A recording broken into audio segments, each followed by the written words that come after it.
You've probably felt it. Modern technology and the flood of information are making us more anxious and depressed. Buzzing phones, endless social media scrolls, 24/7 connectivity. It's like a storm in our brains.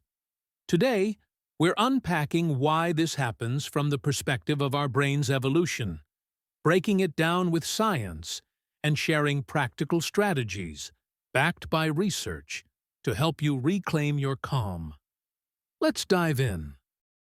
To understand why tech makes us anxious, let's start with our brains.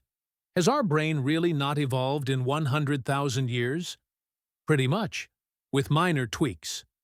100,000 years ago, the modern human brain, Homo sapiens, was already formed, nearly identical to today's, wired for hunting and gathering, finding food, avoiding predators, and maintaining tribal bonds.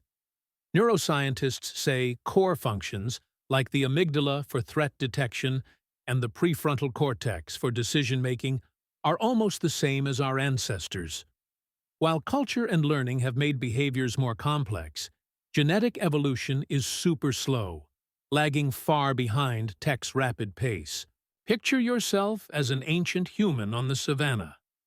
Your information feed was simple: a lion's roar, the color of berries, a tribe member's smile. Your brain was ace at handling these immediate signals without overload. Fast forward to 2025, and tech dumps a truckload of information into this ancient machine. The American Psychological Association's research shows excessive tech use spikes stress hormones like cortisol, triggering our fight-or-flight response. Why? Every notification or like feels like a lion's roar to our brain, signaling a survival threat. Social media amplifies this mismatch. A University of Pennsylvania study found teens spending hours on Instagram or TikTok report higher depression levels. Why? Our brains are wired to compare, ensuring we're not left behind in the tribe. Seeing a friend's perfect vacation reel, filtered beaches, laughing groups, makes your brain think, "I'm falling behind." This is social comparison theory at work, fueling the highlight reel effect. Then there's FOMO, fear of missing out. Dr. Ginny Harrison from the Open University says FOMO stems from our tribal belonging instinct. Back then, missing a hunt could mean starvation. Today, a buzzing group chat without you feels like tribal exclusion.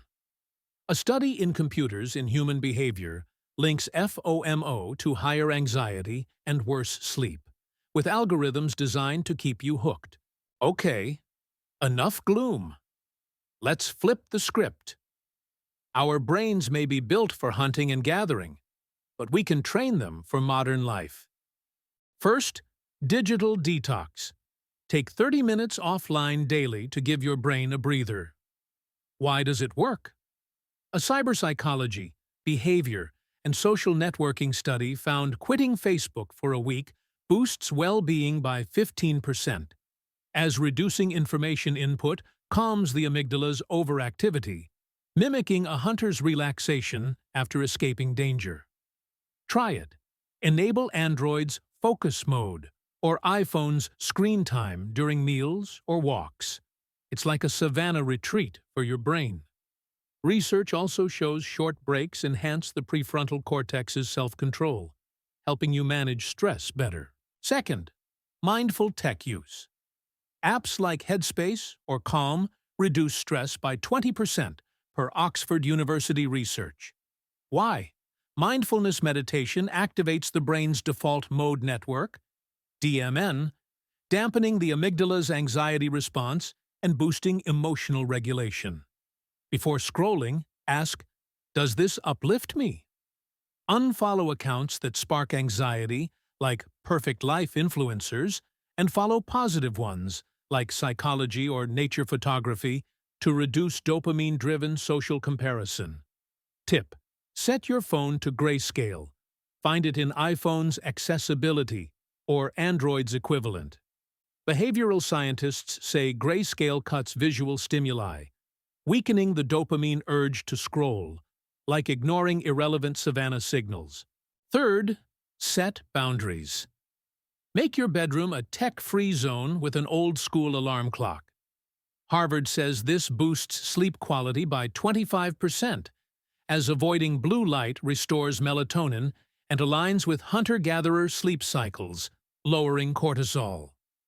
For work, use tools like Freedom or Cold Turkey to block distracting sites during focus hours, like 9 to 11 a.m.